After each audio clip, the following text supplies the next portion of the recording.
RTBF, la première. Et à 8h47, Élodie de Célis, votre invité ce matin a dessiné une BD qui s'inspire du grand-père de Donald Trump.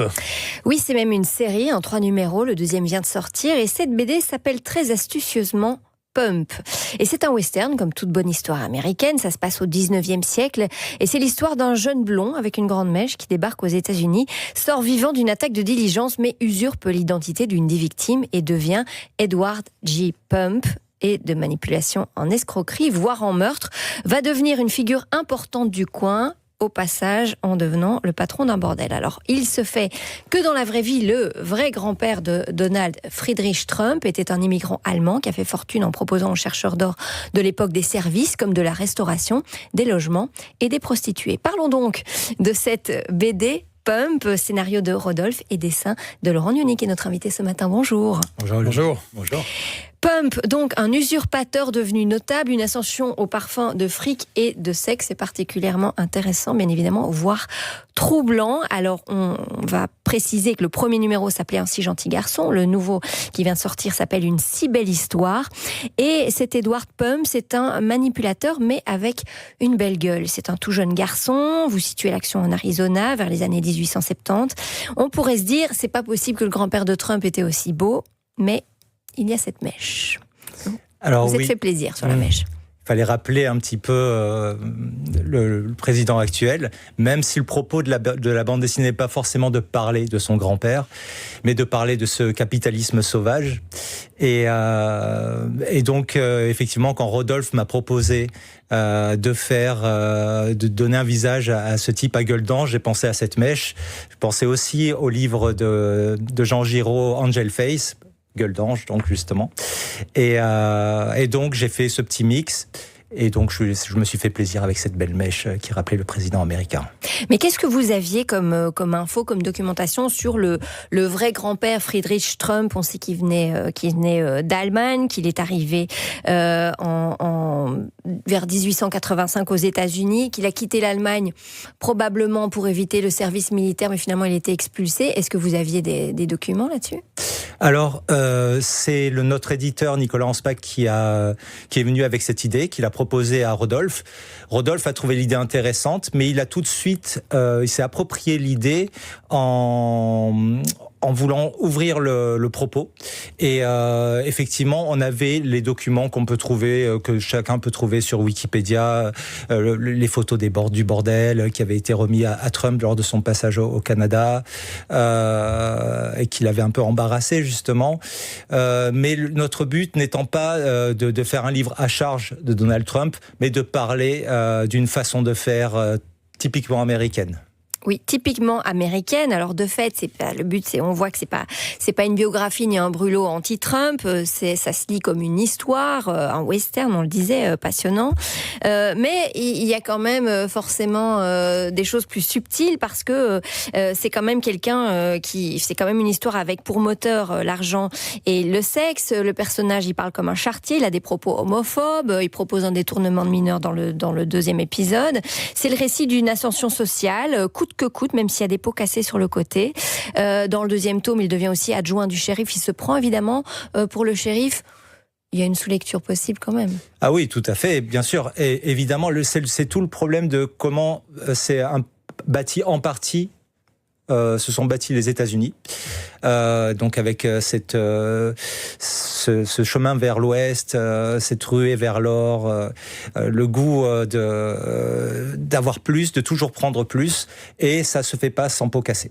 Et forcément, avec ce personnage-là, on a voulu montrer par rapport à ce qui se passe aujourd'hui. Enfin, en tout cas, c'est comme ça que je l'interprète. Il aurait fallu directement parler à Rodolphe, mais j'en ai suffisamment parlé avec lui. C'est de montrer comment le loup rentre dans la bergerie, et quand le loup ne veut plus se contenter de manger un agneau ou deux, mais qui veut tondre tous les moutons et aussi posséder les murs de la bergerie.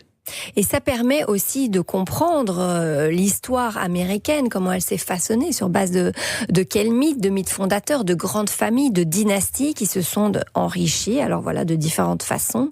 C'est le rêve américain, et celui qui est encore, on imagine, celui des électeurs d'aujourd'hui. Oui, et d'ailleurs, c'est tout on essaye cette bande dessinée, pour moi, c'est un peu un mal nécessaire, dans le sens où on montre, on attire le lecteur, puisqu'on accompagne Trump, on est dans sa... Pump, je veux dire, excusez-moi, voilà. On est dans sa tête, et pour lui, il n'y a aucun problème à faire tout ce qu'il fait, et on est un peu fasciné par cette absence de moralité, de culpabilité, etc., ce self-made man qui a peur de rien pour aller de l'avant, et ça permet de se dire, mais... est-ce que s'il me le faisait à moi, est-ce que ça me dérangerait ? Et en fait, on ne se la pose pas cette question. Et c'est pour ça que c'est un mal nécessaire un petit peu. Si on recule un petit peu, on fait un pas en arrière par rapport à cette BD, on peut se demander, est-ce qu'on ne se laisse pas un petit peu trop charmer aujourd'hui ? Vous décrivez dans ce livre une Amérique qui se bâtit longtemps sur le capitalisme sauvage, la violence, mais les États-Unis, c'est aussi une grande démocratie, c'est la déclaration d'indépendance, c'est un modèle démocratique dans le monde occidental, en tout cas jusqu'il y a quelques années. C'est là tout le paradoxe aussi de ce grand pays. Ah ben c'est un pays très paradoxal. Et je pense que justement, j'ai visité les États-Unis à plusieurs reprises sur une moyenne période de 3 mois. Et ce qui est très marquant, c'est de voir chez les gens les plus pauvres cet espoir de devenir riche aussi. Et c'est ce qui fait tenir le pays. C'est le rêve américain. Et le rêve américain, il a un revers de médaille quand même. Et il y a beaucoup de gens qui ont du mal à s'en sortir. Alors, c'est l'époque de la ruée vers l'or, et vous expliquez aussi comment, finalement, l'enrichissement, il ne vient pas forcément de l'image qu'on se dit des gens qui ont trouvé de l'or dans des rivières, c'est aussi tous ceux qui se sont débrouillés autour pour leur rendre service, et c'est exactement ça l'activité de Edward Pump, voire de Friedrich Trump à l'époque. Ouais. Ah oui, effectivement, comme le dit souvent Rodolphe, c'est lors de la ruée vers l'or, ceux qui sont devenus les plus riches, ce ne sont pas ceux qui ont cherché de l'or, c'est ceux qui vendaient les pioches et les pelles. Alors ici, vous ne vendez pas des pioches et des pelles, mais ce qu'il appelait des furnished rooms, donc des chambres meublées. C'est ça. Et meublées avec... Par des jeunes femmes. Avec des jeunes femmes. Mais c'est ça qui constitue la fortune de base de cette famille. Effectivement. Et la grande intelligence qu'a eu le grand-père de Trump, c'était de revendre toutes ses possessions, ses saloons, etc., avant la prohibition. Ce qui lui a permis de le réinvestir ensuite dans des choses plus propres. Mais la base était là. Alors vous en faites avec Rodolphe un western, mais là je m'adresse au dessinateur. Graphiquement, c'est le symbole graphique de l'Amérique, le western. Et oui, ces grands espaces, les cow-boys, les maisons en bois, etc. Et ce qui est intéressant, c'est que dans l'évolution de nos albums, dans le tome 3, on passe des petites villes du Far West à une ville comme San Francisco, qui est plus en dur, etc. Et donc, qui change d'état. On n'est plus dans les cow-boys, le shérif, etc. On rentre dans les affaires un petit peu. Et c'est aussi, par ailleurs, rappeler que l'historique de Trump, c'est une immigration, ce qui est relativement ironique. Oui, exactement. Et c'est pas si lointain. En plus, c'est étonnant de se dire que c'était juste son grand-père à cette époque-là. Donc tout cela est allé très vite. C'est fascinant, cette réussite fulgurante. Mais c'est vrai que l'immigration est pas si lointaine. Moi, je suis issu je suis le premier Français. Mon père était italien. Et personnellement, j'ai du mal à être contre les immigrés, quels qu'ils soient, parce que je suis moi-même issu de l'immigration, quoi.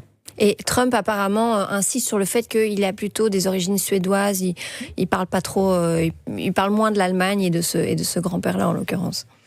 Disons que Trump, il est pas à une phrase ridicule près, je pense. Et il n'est pas forcément tourné vers le passé. Il y a un peu de belgitude aussi dans cette bande dessinée, parce que le nom Pump, en fait, Hergé l'avait déjà utilisé dans une bande dessinée. Oui, le testament du docteur Pump, il me semble. Alors ça, il faudrait demander à Rodolphe, c'est plus sa culture que la mienne.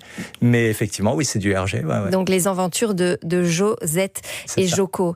Alors on parlait de ce personnage très manipulateur, très beau dans votre bande dessinée. Bon, il est tout jeune. C'est quelqu'un qui nous fascine, c'est aussi quelqu'un qu'on adore détester. Là aussi, on peut se remettre en question, de se dire, vous le disiez tout à l'heure, on est peut-être trop charmé, mais on aime bien aussi avoir une figure où on sait que voilà, tout le monde sera d'accord pour critiquer. C'est vrai que, et puis il est beau et puis il réussit. Donc ça fait deux choses qui charment beaucoup, quoi, et qui peuvent agacer aussi. Est-ce que vous pensez que vous pourrez encore voyager aux États-Unis ? Oui, je pense. Je suis pas sûr qu'il a entendu parler de ma BD. Attention, parce que s'il en entend parler... Ce serait bien. On a quelques exemples déjà dans le passé récent. J'ai déjà vu toutes les plus belles choses à voir là-bas. Bon. Il y a un tome 3 qui arrive. Oui. Dans combien de temps ? Il devrait arriver en début d'année 2027, en mars, j'espère. En mars 2027. Et donc, on rappelle donc cette bande dessinée Pump avec premier numéro Un si gentil garçon, deuxième Une si belle histoire, scénarisée par Rodolphe et dessinée par Laurent Gnoni, qui était notre invité. Merci beaucoup à vous. Je vous remercie. Merci beaucoup. Et Donald Trump qui a signé cet accord avec l'Iran hier soir au château de Versailles. En plein dans l'actu. Avec Emmanuel Macron à côté de lui, entre le plat principal et le dessert. On ne sait pas très bien comment ça s'est produit, mais bon, voilà, il a signé cet accord et on va en parler évidemment dans le journal de 9h qui arrive dans 2 minutes avec Mélanie Joris. Belle matinée et bon réveil à notre écoute.